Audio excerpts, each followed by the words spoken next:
Welcome to Telangana వెలుగు. నేను మీరా. హైడ్రా అనేది చెరువుల పరిరక్షణ కోసం, అలాగే చెరువులని కాపాడాలి, భవిష్యత్తు తరాల కోసం చెరువులని అందించాలి అన్నది మెయిన్ కాన్సెప్ట్. ఎవరైతే చెరువుల పక్కన అక్రమ కట్టడాలు చేస్తారో, FTL పరిధిలో కావచ్చు, బంపర్ జోన్ లో ఉన్నటువంటి ఎంత పెద్దవారి ఇల్లులైనా, హోటళ్ళైనా, స్కూళ్ళైనా, ఇంకేదైనా అన్ని కూడా కూలగొడతాం అన్నది రంగనాథ్ గారు కావచ్చు, రేవంత్ రెడ్డి గారు ఎన్నో సార్లు చెప్పడం అనేది జరిగింది.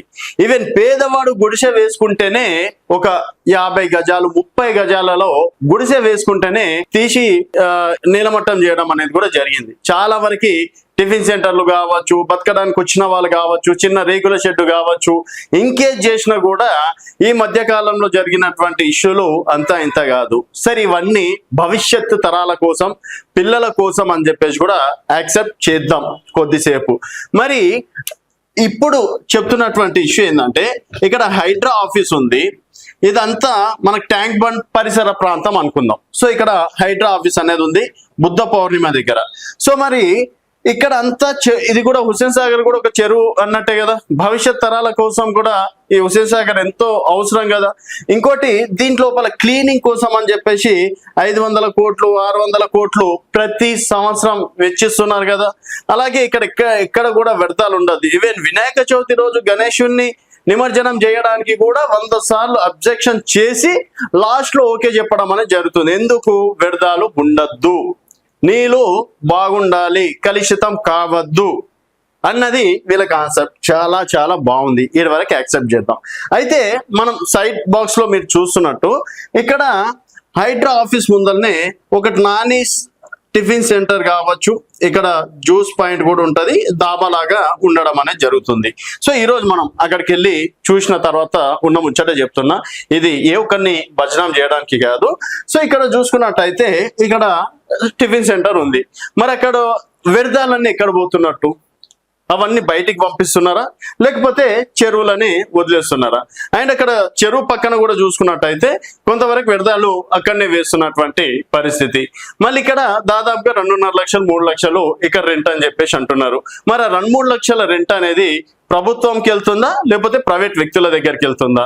ఇది నడిపించేటోళ్ళు ప్రభుత్వమా, లేకపోతే ప్రైవేట్ వ్యక్తులా? ఎందుకంటే ఇక్కడ పరిసర ప్రాంతాలంతా బుద్ధ పౌర్ణిమ ప్రాజెక్ట్ సంబంధించి ఉన్నటువంటి ల్యాండ్, అంటే గవర్నమెంట్ ల్యాండ్. మరి గవర్నమెంట్ ల్యాండ్ లో ప్రైవేట్ వ్యక్తులు ఏ విధంగా టిఫిన్ సెంటర్లు కావచ్చు, ఇతర బిజినెస్ లు నడిపిస్తారు? సో ఇక్కడ కేవలం ఇది నాన్ టిఫిన్ సెంటరే కాదు. అండ్ ఇక్కడ మీరు చూసుకున్నట్టయితే అభినవ్ గ్రాండ్ అని చెప్పేసి ఇక్కడ చుట్టుపక్కల చూసుకున్నట్టయితే హోటల్స్ అనేది ఎక్కువగా కనిపిస్తుంటాయి. అండ్ మీరు మ్యాప్ వేసి చూడండి గూగుల్లో, డెఫినెట్ గా చుట్టుపక్కలనే మీకు ఎంతో ఇష్టమైనటువంటి పెద్ద పెద్ద హోటల్స్ కూడా ఇక్కడ ఉంటున్నటువంటి పరిస్థితి. అండ్ దాదాపుగా మరి ఇక్కడ నానీష్ టిఫిన్ సెంటర్ నుంచి కూడా మనకి ఒక బిల్ చూడంగానే దాదాపుగా 9 లక్షల రూపాయలు వాళ్ళు కట్టాలి, GHMCకి కావచ్చు, వాళ్ళకి కట్టాలి అని చెప్పేసి కూడా చెప్తున్నారు. అండ్ మరి ఇంతగానం చేస్తున్న ఫుడ్ సేఫ్టీ డిపార్ట్మెంట్, ఎందుకంటే పక్కనంతా మురికి వాసన వస్తుంటది, వ్యర్థాలు నడుస్తూనే ఉంటాయి. అండ్ ఆ ఫుడ్ ఎంతవరకు సేఫ్టీ?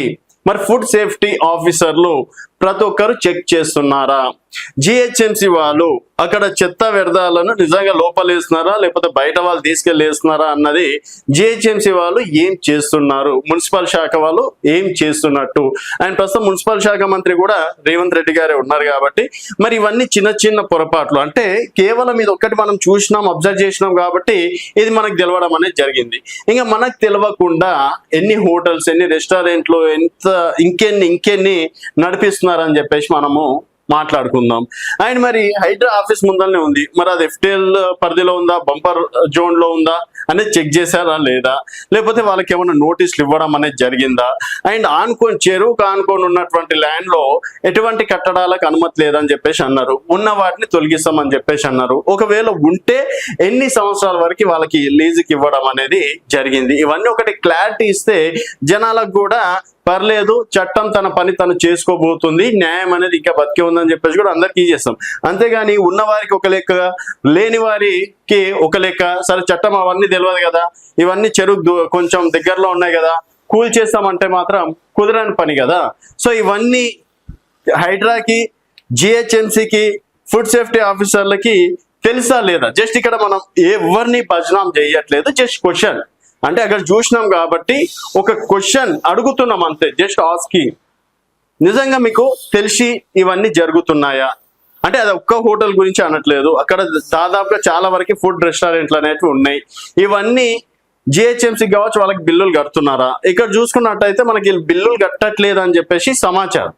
అందుకని చెప్పేసి అంటే ఈ ఒక్క దాని మీద బేస్ చేసుకొని ఇక్కడ మున్సిపల్ శాఖని అడగడం అనేది జరుగుతుంది. అండ్ ఎందుకంటే మనకి బిజినెస్ రావాలన్నా ఏది అంటే ఇన్కమ్ జనరేట్ కావాలి, ప్రభుత్వ పథకాలు ఇవ్వాలి, ఏది ఉన్నా కూడా మనకి ఇక్కడ నుంచి వచ్చినటువంటి ట్యాక్స్ కావచ్చు, రెంట్స్ కావచ్చు, ఇవన్నీ బేస్ చేసుకునే మనం వేరే పథకాలు ఇవ్వడానికి అవకాశం ఉంటుంది. సో ఇది ఎంతవరకు చేస్తున్నట్టు మనం పక్కన విజువల్స్ చూసుకున్నట్టయితే కూడా మీకు ఒక క్లారిటీ రావడం అనేది జరుగుతుంది. చెరువుకి ఆనుకొని ఉన్నటువంటి దానికి ఏ విధంగా పర్మిషన్ ఇస్తున్నారు, అది కూడా హైడ్రాకి ఎగ్జాక్ట్లీ ఆపోజిట్ లో. మరి ఇవన్నీ ప్రభుత్వానికి తెలిసి చేస్తున్నారా, లేకపోతే తెలియక చేస్తున్నారా, లేకపోతే ఇన్ఫర్మేషన్ లేదా? ఒకవేళ ఇన్ఫర్మేషన్ లేదనుకుంటే డెఫినెట్ ఇదిగోండి ఇన్ఫర్మేషన్.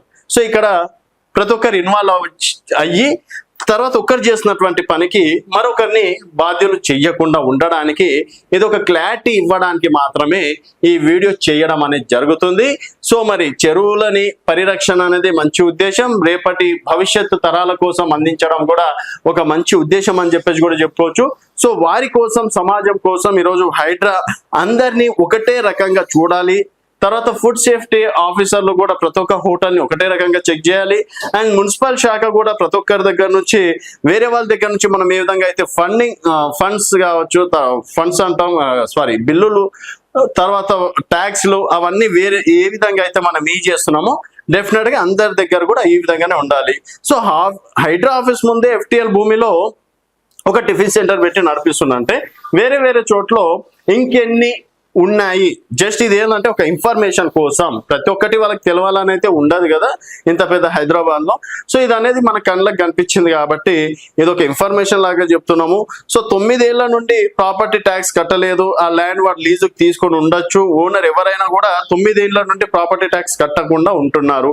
ఇవన్నీ గవర్నమెంట్ కి ఎందుకు కనిపించట్లేదు అని చెప్పేసి కూడా ఒక మాట అడుగుతున్నారు. పైగా తిన్న వేస్టేజ్ మొత్తం మిగిలిందంతా కూడా హుస్సేన్ సాగర్ లోనే వేస్తున్నారు. జిహెచ్ఎంసీ వాళ్ళు ఏం చేస్తున్నారు అన్నది కూడా ఒక క్వశ్చన్. జిహెచ్ఎంసీ వాళ్ళు ఏం చేస్తున్నారు? హైడ్రా ఆఫీస్ ముందల్నే ఉంది కాబట్టి అది FTL బంపర్ జోనా, మరి అక్కడ నుంచి 9 ఏళ్ల నుంచి ట్యాక్స్ రావట్లేదు అని చెప్పేసి అంటున్నారు. ఆ ట్యాక్స్ వస్తుందా లేదా?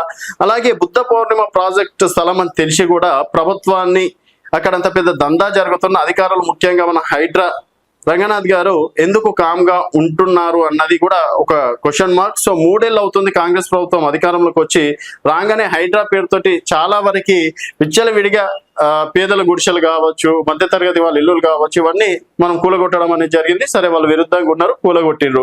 ఇవన్నీ ముందల్నే అంటే మన ఆఫీస్ ముందల్నే ఉన్నాయి కాబట్టి ఇవన్నీ కూడా ఒకసారి దృష్టిలో పెట్టుకోవాలని చెప్పేసి కూడా ఒక క్వశ్చన్ మార్క్ వేస్తున్నాం సార్. సో పేద మధ్య తరగతి వారు పొట్టగొట్టి పోరాడేవాడు కాబట్టి ఏమనలేరు అని ధైర్యమా, లేకపోతే వీళ్ళందరూ ఏదో విధంగా మేనేజ్ చేస్తున్నారని చెప్పేసి ఒక అంటే ఇప్పుడు ఇన్కన్వెన్షన్ లాంటివి కూడా మనం కూలగొట్టడం అనేది జరిగింది నాగార్జున. సో ఇవన్నీ ఎంతసేపు సార్? సో ప్రతి ఒక్కరికి న్యాయం చట్టం అనేది అందరిని ఒకటే విధంగా చూడండి. మీకు తెలియకపోతే ఒకసారి మీరు ముందర వెళ్ళి విజిట్ చేసినా కూడా మీకు క్లారిటీ ఉంటుంది అని చెప్పేసి కూడా ఈ వీడియో చేయడం అనేది జరుగుతుంది. సో చూస్తూనే ఉండండి తెలంగాణ వెలుగు.